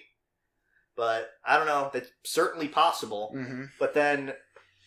Yeah, we meet Hachi and Roku are the names of the two cats that she has. Which that's 8 or I think it's 7. It's either 7 and 8 or 8 and 9. No, it's 6 and 7. 6 and 7. Yeah, Roku is 6, and then Hachi is 7. Okay. Yeah, it's pretty funny. But then Haru actually learns that her name doesn't mean food. Yeah, it's actually her name. Yeah, like something just for me. Yeah, such a wholesome little moment. Yeah, the show's so wholesome. It is super wholesome. And like this episode, I will say that I kind of got what you were talking about in the last episode, like, or the very first episode, how they kind of split it like half and half. Like, and I kind of noticed that, and I was like, okay, I can see definitely for some people how that could get obnoxious. Yeah, like if they did it all the time. But it doesn't bother me as much anymore, maybe because I'm more attached to the characters. Yeah, exactly. But I still think it would be better if they just, instead of splitting into 2 parts, they spliced the parts together. Yeah, exactly. Like instead of having points where you see Haru reacting like a normal cat, just have Haru reacting like she reacts. Yeah, exactly. From her perspective. Yeah, it's wonderful. Yeah. But I absolutely loved it. So next up is The Price of Smiles. Okay. Which, we finally got to the point where kind of the main characters are starting to interlap. Yuki ended up seeing Stella. That was actually, I actually think that's a very clever way of sort of introducing them, because like that'll be a thing that comes into play later. Yeah, because she drew attention to the fact that like she got out of her third gear to save that pilot. Yeah, Yuki's actually seeing for the first time that the enemy isn't just an enemy; they're also people. Yeah. First of the 2 episodes, well, I think it was like 4 or 5. Yeah, something like that. But yeah, the Burger Squad got sent on a mission to break a stalemate up. Yeah, pretty much, and that was actually pretty cool how they went about that. Like, I loved the whole like when we see I forget her name. I think Lily. Yeah. Lily like have to get out of her mech and then like look closely like at the thing that was basically just set up to be like a dummy outpost. Like it's just supposed to look like scrap, guys. It isn't really. Yeah, but that'll throw people off. So it was a scouting camp. Exactly. But she had to like go up and then like with a telescope, it's just like, okay, measure this, like, and then have the guy like freaking blow it up with his rifle, and then like when she sees the scouts running, just pew pew. Yeah, I think I said it already, but I like how I always like seeing non-dramatic deaths. Mm-hmm. I feel like it carries more weight when you just see someone just die and they don't give any attention to it really. Then she ended up getting hurt. Yeah. For traumatic reasons. Yeah. And then they showed a flashback, which I said before, I'm not a super big fan of expositionary flashbacks. Yeah. A lot of the time. I didn't necessarily think it was too bad, but no, it wasn't too long. I just Yeah. don't like the principle of it. Yeah. And then I actually do like the line that I forget what one of her squad mates says. It's like, "Don't worry, we can always replace you if you die," because that comes into play later. Yeah, she uses it back on him again. It's like, hey, if you say that, that just increases somebody's chance of living, right? I thought that was actually a pretty cool way of going about it. Also, I want to point out that she was hurt by a futuristic giant bouncing Betty, pretty much. You know what a bouncing Betty is, right? it's like the grenade that pops up out of the ground. Yeah, right? it's a landmine. Like, they Yeah. have, like, these little prongs, and you basically step on one of the prongs, it'll go boop! That's a bouncing Betty. That was pretty much what the Thurgood had accidentally tripped on. Yeah, I think I only know what those are because of, like, Call of Duty. Yeah. Back when I was younger. But yeah, the mission was a success, but like I think they ended up losing some people in the process. Yeah, like they did end up losing a few people. Like the whole like fight scene with the Thurgood in the woods, though, like the Soleil Thurgood, reminded me a lot of like watching Code Geass. Actually, Yeah, the mechs are kind of similar. yeah, they are very similar to Nightmare Frames, which is pretty cool. The scream that Lily gave was pretty bone chilling when she charged at the Thurgood with the dagger. Yeah, because it was about to stab Stella. Mm-hmm. I think. We find out a lot more about Stella and Lily's relationship, and it was interesting, like when the commander of their squad had asked her, "Had you ever seen a genuine smile from her?" And she just kind of says, "I'm not sure" at first, but then later she's reflecting on it, and she just the whole thing, like, on that day, I'm pretty sure, like, it would have been like she saw Stella's genuine smile. It would have been a lot more effective if they just didn't like include that little line there. I think. Just showed her smiling. Yeah, agreed, yeah. But overall, I thought that was a really cool moment. Like, you just, like, her, like, legitimately happy that her friend was okay. Mm-hmm. That was... I'm really liking this show, and I like this episode. And I like the next episode, too, with the exception of a really clumsy opening shot. Which one? Oh, yeah. Yeah, just, like, you had to, like, it's like, wow, that was lazy. Yeah, there was a scene where the Thurgood were firing, and they took the background and it was kind of shaking and they were shooting, and I guess they decided like, well, we want to make it seem like it's moving a little more, so they took a little bit of the foreground and just shook it around a little bit. Yeah, it was pretty obvious, and I was like, oh god, they better fix that in the Blu-ray. Yeah, it's like because that's bad. It's like, that's really bad. Yeah, I really like this most recent episode though, because it's more of So Yuki had some moments where she got to shine. Yeah. But it was also more moments of her being stupid, but everyone else around her realizing that it's a war and treating it as such. Yeah. That's what I really respect about the writing of the show. It's not super like anime, as in like, oh, I'm the main character, so I can say this will work and it'll work because anime reasons. I do appreciate, though. I appreciate her idealism. I really do. Like, I want, like, and it's totally understandable to want what she does and wanting to reduce it, like, in time of war. Like, she doesn't want people to die. Like, especially her being a young child, still makes a little bit more sense than a grown-ass person thinking like that, though. Yeah, and I think an army or a kingdom needs something like that. Like, Yeah. you need someone with all the idealism, but then you also need someone behind them to tell them when they're stupid and actually make realistic ideas out of those ideals. Yeah, exactly. Which I think is basically kind of what Layla is to her. She's kind of like her mentor, actually. Mm-hmm. She's actually telling serving her not to look away. Yeah, serving as more of her mentor to actually, like, help her to be, like, a perfect leader. Like, somebody who can actually, like... I love the line that she gives, like, when she was, like, just watching. It's just like, if you don't want people to die, then think with all your might. If you don't, then you'll continue to sit here and remain powerless. That was a really cool line, and that's what made Yuki, like, actually start doing some really cool tactical things. Yeah. Like, that was a cool move on her part to actually, like, at least stop the fighting. So that was actually a really smart callback to, I think it was the first episode. Yeah.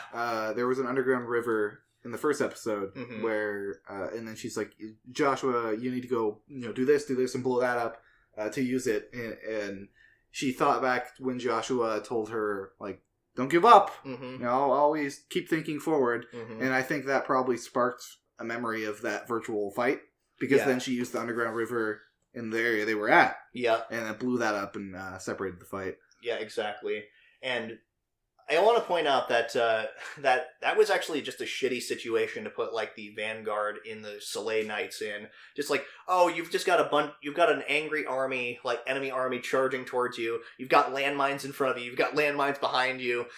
You're basically on a suicide mission. We're firing cannons, so dodge! Yeah, just make sure you dodge. Just hope you're skilled enough, and then we get a little bit more insight into Harold, who is, like, this... I want to say, like, them revealing his motivation, like, it was definitely a case of show, don't tell. Like, they showed, like, an exposition flashback, sort of, but they didn't really, like exposit over it. Like, they showed you what you needed to. Like, you see his wife get shot, and the exact way that it went is, like, back then, if the Empire hadn't recalled to arms, and then he kind of just pauses... If you're gonna do something just to avenge her, then you just should stop right now, pretty much. I thought that was a pretty clever way of doing that. Yeah, well, I like that he said, he didn't lie. He's like, yeah, it's partly for vengeance.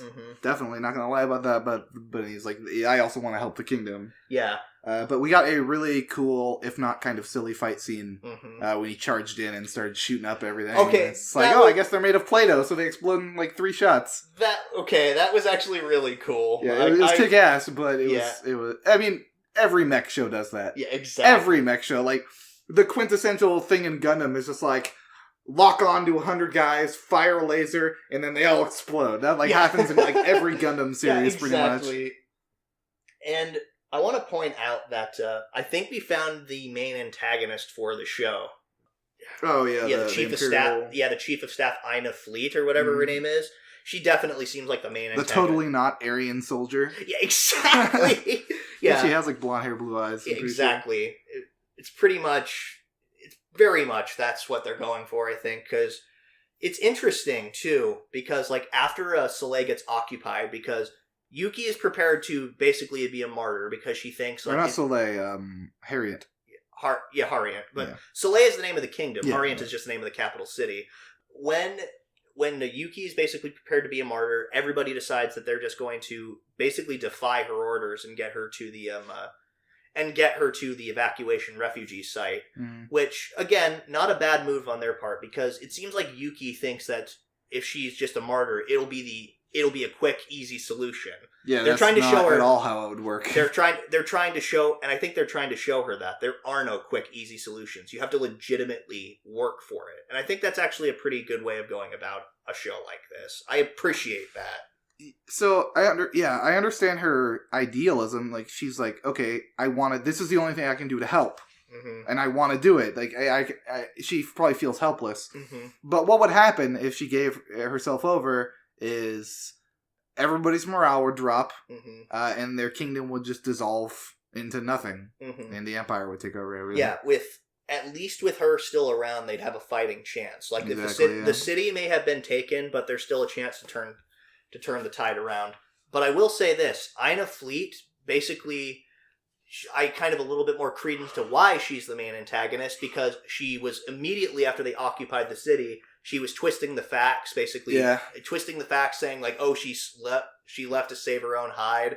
And, like, basically using nationalism and stuff like that to rally people. And everyone was cheering, except for the Burger Squad. Like, they were just kind of looking on, just, like, sad. Mm-hmm. Like, they recognized that this was not okay. Yeah, they're a good representation of different opinions. Yeah, exactly. There's probably other people that feel that way as well, but, you know, you can only focus on so many characters at once. Exactly. Next up is the Promised Neverland, which got a lot more mind games going on here. Man. Norman and Ray showing their true sides more. Yeah, there is such an interesting dynamic at play here between the three main characters. Because Emma ultimately wants everyone to escape. Norman just wants Emma to be happy and wants to do anything to make her happy. Ray ultimately wants just the three of them to escape. Mm-hmm. So they're similar and there's some overlap there, but they're still at odds enough to where there's going to be a massive conflict between our three leads. Ray's easily becoming my favorite character. Like, yeah, he's an asshole, but at the same time, he's fascinating. Yeah, he's brilliant for his age, for sure. Yeah, he is absolutely brilliant. And then again, so is Norman, because... Which turns out Norman is a little, slightly more brillianter. Yeah, exactly. than Ray. Yeah, because Ray had gotten lulled into a false sense of security, like he hadn't been caught for 6 years. Mm. Which, okay, in case you guys are wondering, Ray's the spy. And if you think we're being blunt about it, he is just as blunt about it in episode 6. Yeah, and he reveals it to Emma. It's like, hey, by the way, I'm the spy. Yeah, I'm the spy. And what? Her reaction, it's like, I'm not sure I get it. Why would you do that? But I think it was really interesting. Like, the whole episode 5 was just them trying to figure out who the informant was.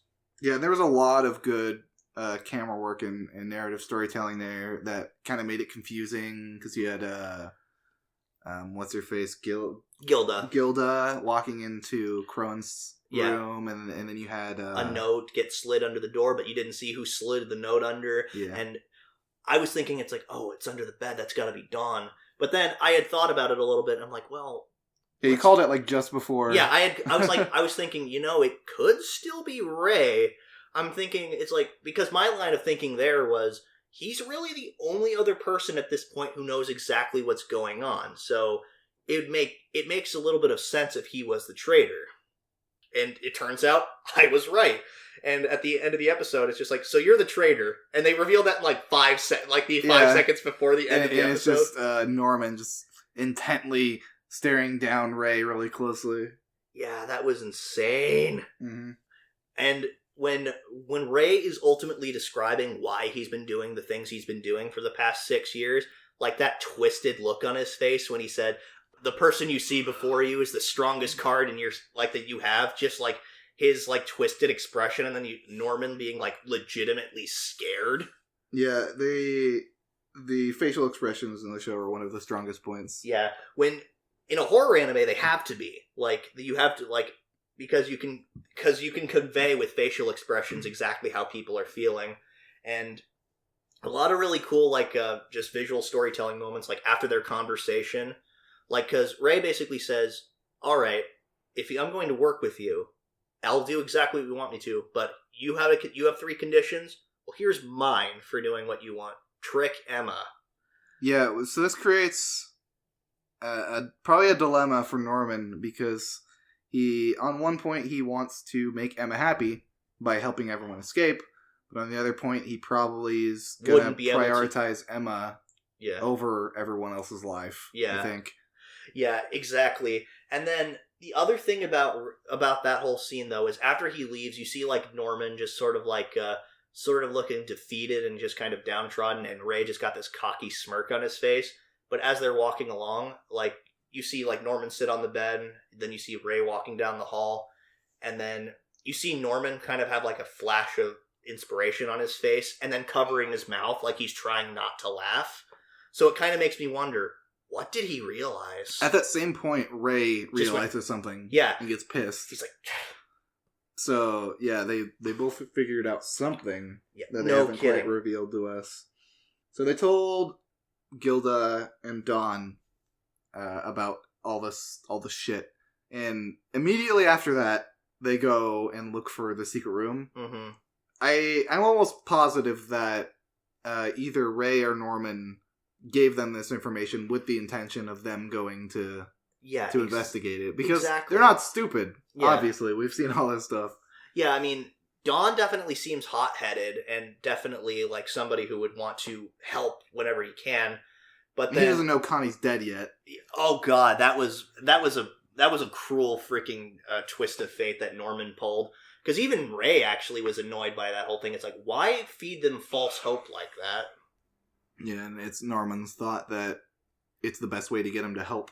Yeah, so I mean, all these characters and just like all their interactions, like hell, even Emma is starting to kind of like she's kind of in on the cat and mouse game too, I think now, because she is, I think, aware that she's at least aware that Ray has been tricking them before and is kind of because like that her squeezing his hand. Yeah, I love that. It's like don't do anything like that ever again. She's just like gives him this like look, this look on her face, this fucking crazy ass look. Yeah, it's really good. No kidding. So the episode ended with Dawn and Gilda finding the secret bookcase, and then the door creaking open, and then they look over with like, this like horrified expression. So. Like it kind of makes me want but at the same time, it's like it'll probably be leading you to think that it's probably Mama or Crone, but it could just as easily be Ray and Norman. Could be, but they could also just be dead. Oh god! Like it could be Mama, and it's like, well, you know now, so we have to kill you, and that could be Ray's plan to get them killed. Yeah, no, that's what I was thinking too. Like because if both of them, if the whole thing is to trick Emma, like, and Norman is kind of going along with it, then he basically has to lead them to their deaths, pretty much, to ensure like how much of a liability it is. The more people know. Yeah. Like again, it's cruel, but who knows? Like again, I'm fascinated to see like how like all the different mind games are going to be playing from this point forward, because the only thing that's preventing the main characters from escaping at this point are each other. Yeah. Like, yeesh. I'm looking forward to this next episode. This series is an absolute treat to watch. Next up is Quintessential Quintuplets. Waifu War continues. Yes, the Waifu War continues. So, here's a fun fact. Rex, do you know the basis for their name, like the naming convention for these characters, like the 5 girls?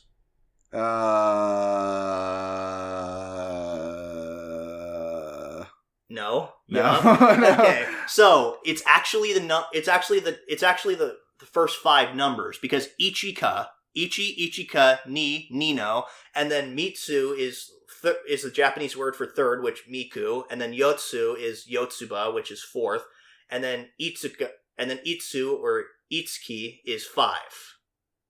Not joking. I noticed. Or is that like the term for like first, second, third? Well, the first 2 are because I know like 3 is San. Well, yeah, it's Ichi. Yeah, the first 2 are Ichi and Ni, so 1 and 2, and then the last 3 are third, 4th, and 5th. Okay, so so it's a different word for 3 and third, I assume. Yeah, exactly. Okay. Because I know like different letters or different numbers have different names. Yeah, exactly. And that's pretty cool though.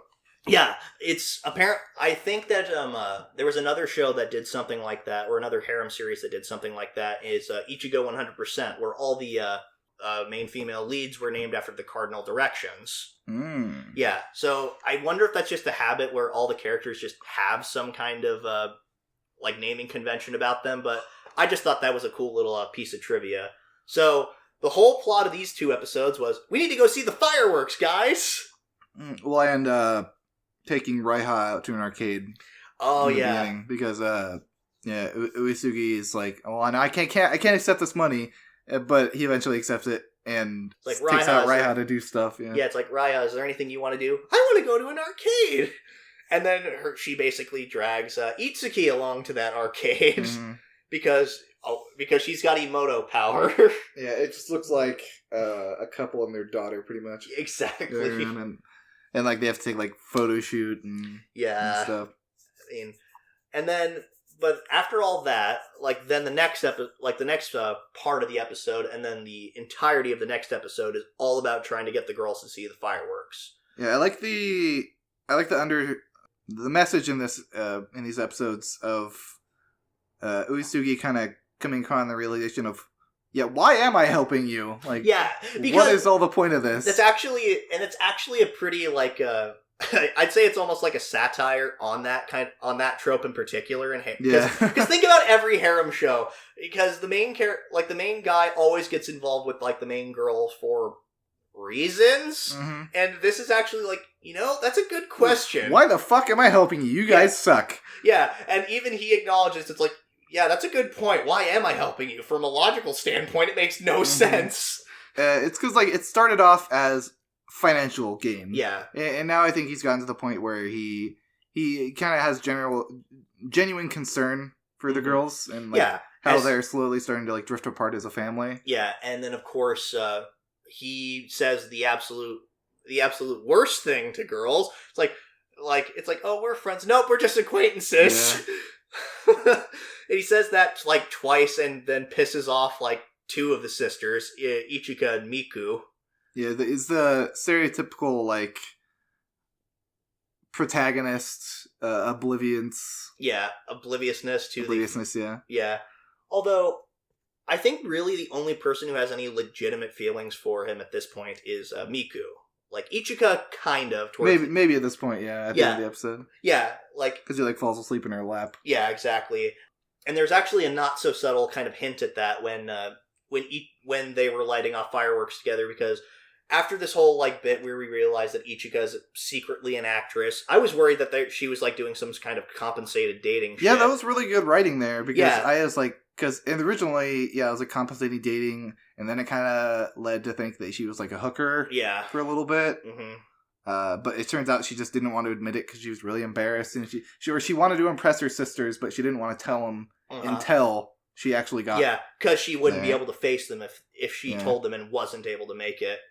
Because she was actually under a lot of pressure. Yeah. Because she's like, oh, I'm the oldest sister, so I have to be the most successful and all that. Absolutely. So after that, like, you see, like, them, was like, okay, we've got 5 fireworks left. Everybody grab the one that you like the most. And then and then Ichika and Miku both grab the same firework. It's like, well, that rarely ever happens. And it kind of makes me wonder, hey, it's a not so subtle wink to the fact that Futaro is basically the firework that they both like. Yeah. Like, it's like, oh, hey. It's like, hey, totally not obvious foreshadowing. But I thought that was kind of funny still. It was this show it's a wholesome harem done really good. Yeah, I don't think by the end all of them are going to like him. Yeah. I just think that maybe some of them are going to like him, and then he's going to eventually pick Itsuki. I'm pretty sure based off the beginning thing, the wedding thing. Just the way that these shows typically go, it's like usually the first character that the first girl that the main character interacts with is the canon interest. Like, that's the canon path. All the rest of them are just side paths that nobody really cares about.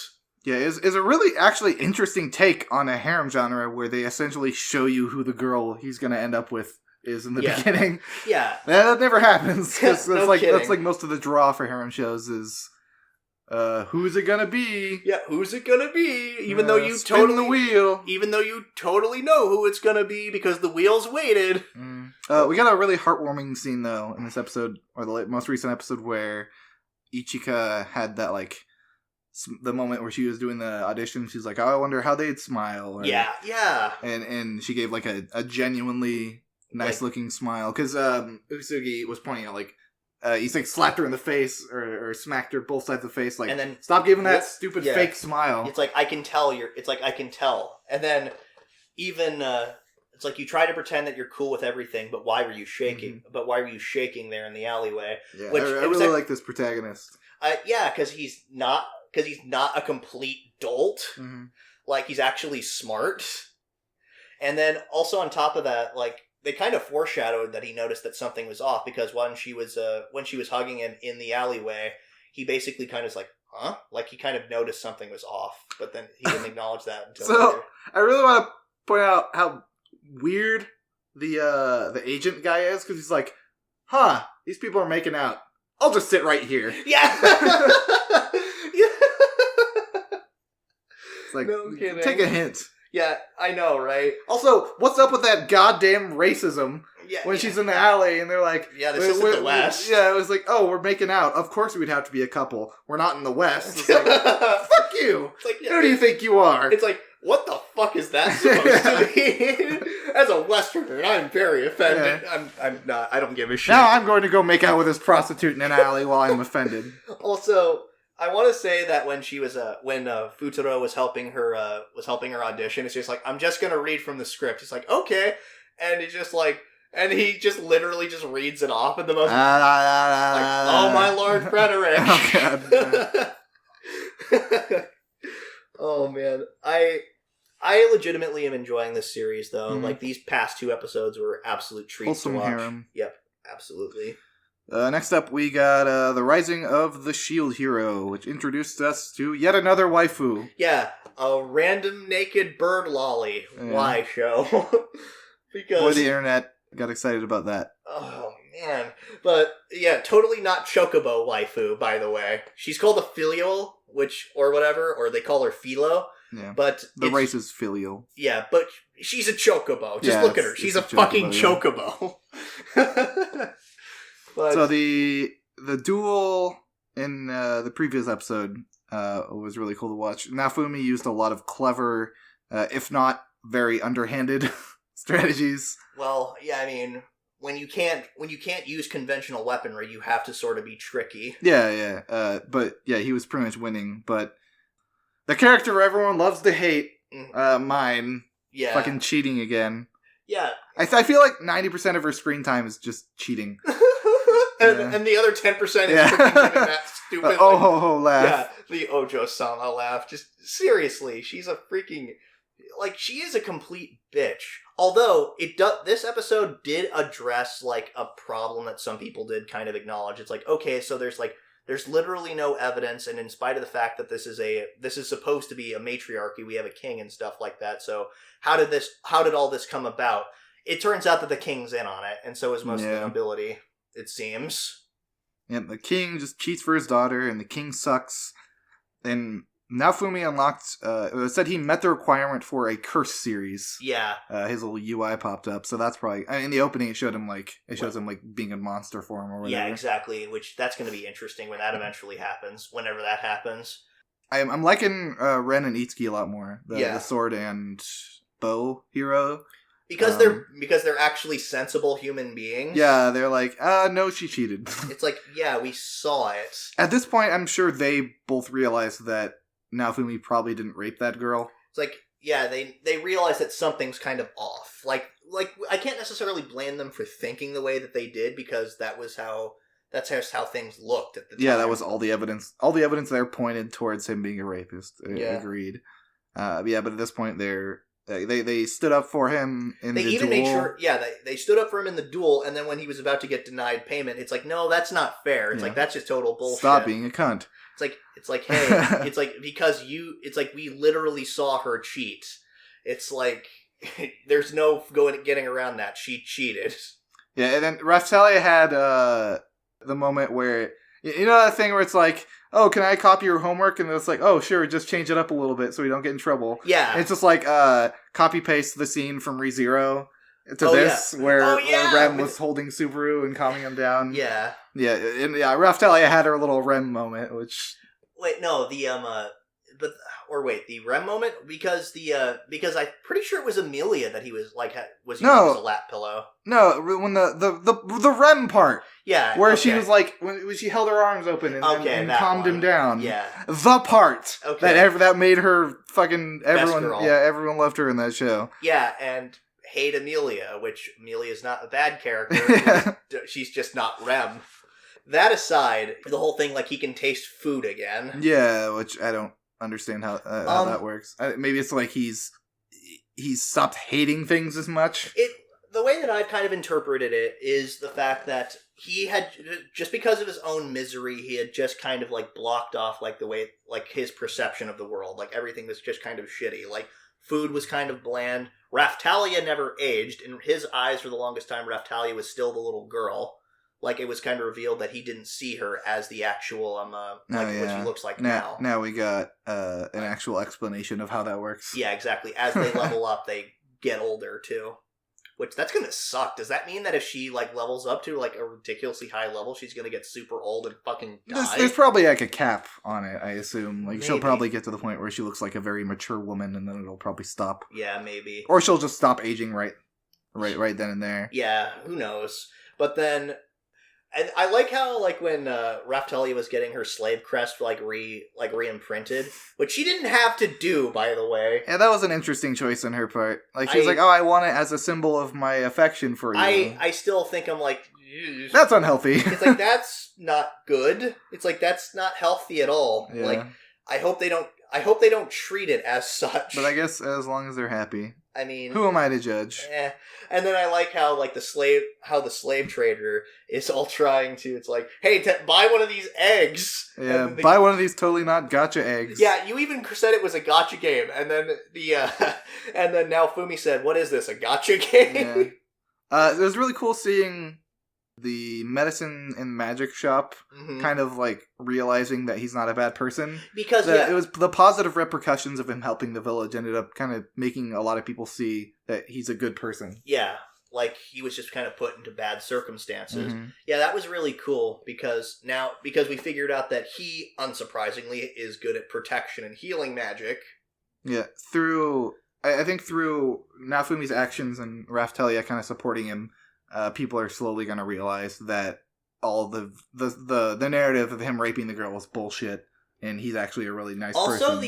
Also the cabal of creepy ass mass spies that just like to show up out of nowhere. Oh yeah, for mine. Yeah, like I want to point out, like at the beginning when we're introduced, like there's this other kingdom that's like it looks like something out of a steampunk show, like this heavily industrialized, like, steampunk kingdom, and then on the other side of the mountains, there are these neighbors, and in the steampunk kingdom is where the freaking spies are from, and it's just like, here, we have a message for you, Malti, because I think that's actually her actual name. I think it is too, yeah.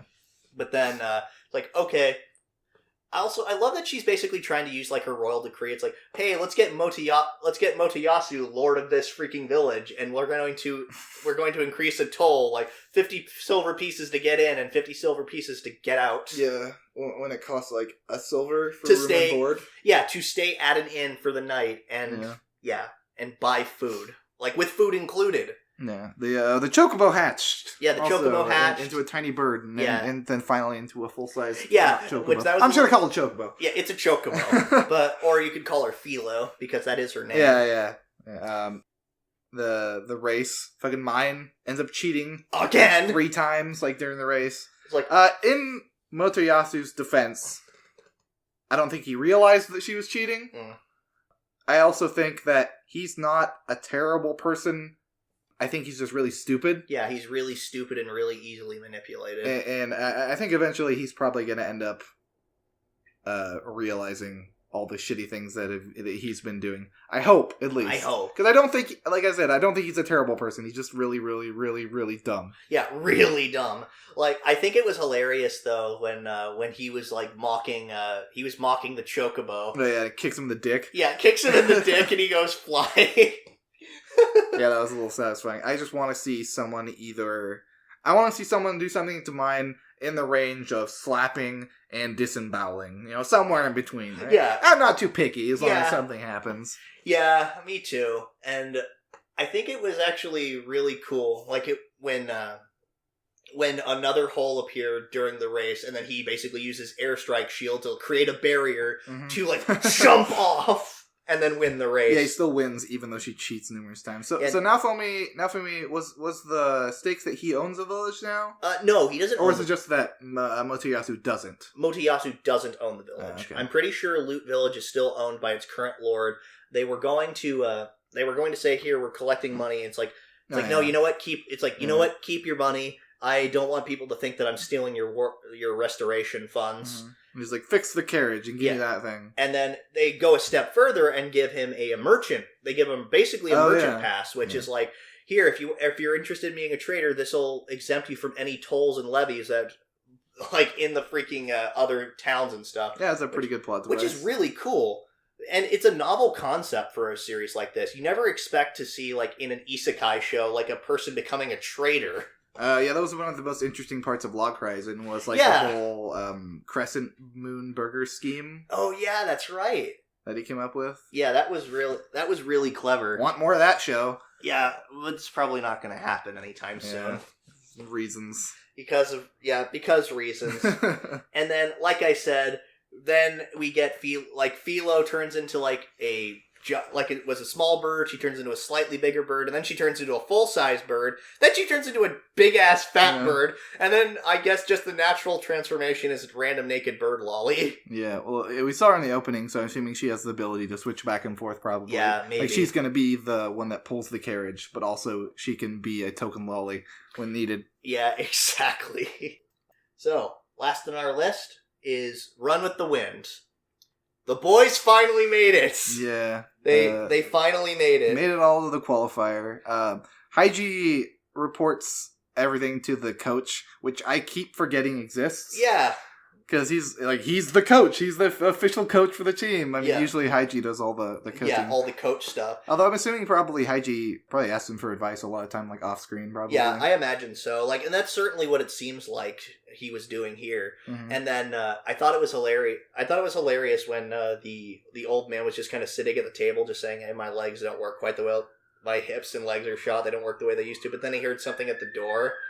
And, like, he, like, springs up and gets ready to go Mr. Miyagi on somebody's ass. And it's just like, well, your legs and hips seem to work perfectly fine. Yeah, he's just a lazy old man. Yeah, he's just a lazy old man. He just wants to read his papers. Yeah, exactly. And I just want to say that I wonder who the sponsor for this show was. Oh, yeah. Yeah. Sapporo logo and everything. Yeah, I'm pretty sure it was Sapporo, guys. Yeah. So, I want to say, like, the whole, like, they're just putting into our heads, like, just how difficult the qualifier is going to be, just, like, how big the track is and stuff like that. Because this is a 20K, 20 kilometers. That's freaking insane, for one thing. But, and then, just, like, seeing, like, how hard they're training, and the race itself, like, when they finally get to that race, holy crap, is it good. Yeah, I think we said before that it's all really mundane, but in a really fantastical way. Yeah. Just like the sound design, the music, everything when they're running, it makes it look so exhausting. And I'm so invested at this point that it's really important to me that they win this race. Yeah. Or at least make them in the top 10. I was hoping, I always kind of expected that they would at least get into the qualifier. Like, I don't expect them to win the Hakone X. Oh, yeah, I don't either. I just don't. Like, I just don't think it's going to be that type of show. But I think they're going to try their damnedest, and I think it's going to be, like, just a good experience for all 10 of them. Mm-hmm. Like, even Prince. Like, holy crap, he's come so far. Yeah. Like, it was, man, his was actually the hardest, I think, to watch, like, in the final stretch of the race. Yeah, he's just, like, throws up and keeps running. Yeah, like how he's first trying not to throw up, and he, like, swallows it. Oh, yeah. Just, like, this was a mistake. Which in every anime, I feel like throw up is represented as, like, sparkly liquid. Yeah, they don't want to show it being anything... They don't want to show it being anything particularly gross, I guess. Or like in Konosuba, how it's just like rainbows. I mean, that makes sense, though. It's Aqua. She's a goddess. Goddesses vomit rainbows and don't wear underwear. Yeah, apparently. She wears Schrodinger's panties, let's be honest. It seems like they exist, but don't exist at the same time. But anyway.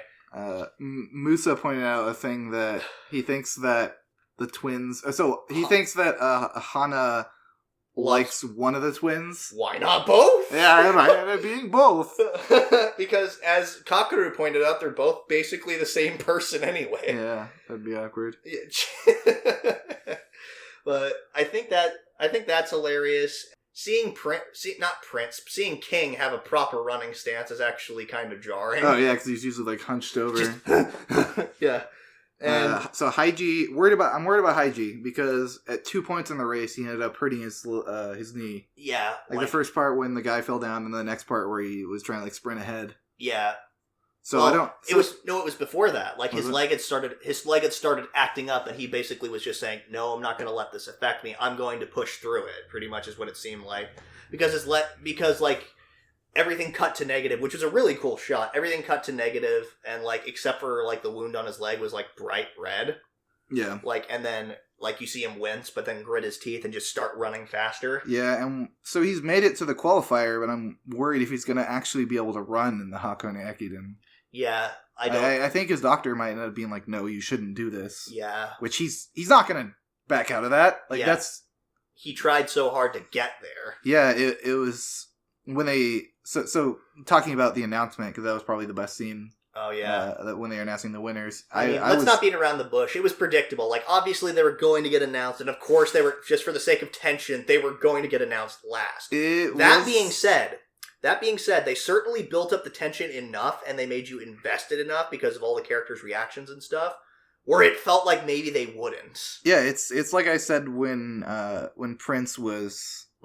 before he made the time to actually be in the qualifier, I was worried that it wasn't going to happen. Yeah, like the writing, the suspense, and everything in the show is done so well that I don't like. I'm never confident that anything's going to work out. Yeah, and that's super well done. Yeah, just based on standard writing conventions and stuff like that. We've seen these kinds of stories like play out multiple times. Yeah, before. Usually you can tell the main character is going to be able to do whatever he's trying to do. Yeah, exactly. But here they kind of made it just like you just doubtful enough to where you go, crap, maybe they won't. Mm-hmm. And then when they finally figure out, it's immediately not like a woohoo kind of thing. They're just shocked. Yeah, it's everyone struggling to wait, like, did we really? And you see this... King is covering his ears. Yeah. King's got his fingers in his ears like, I don't even want to hear this.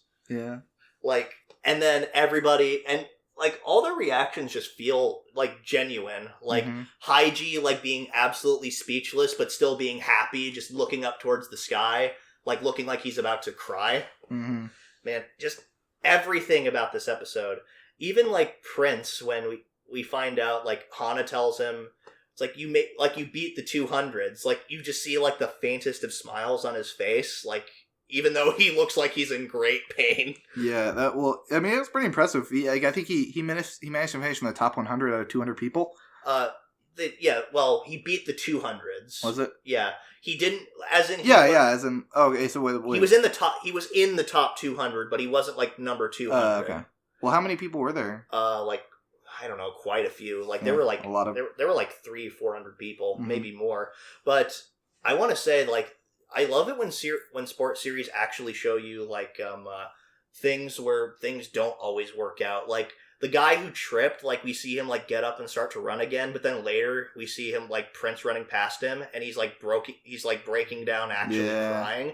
Like, and he's for a rival team, but at the same time, it's just like, geez, that's gotta suck. Yeah. Like just seeing him like break down, just saying, "I'm sorry."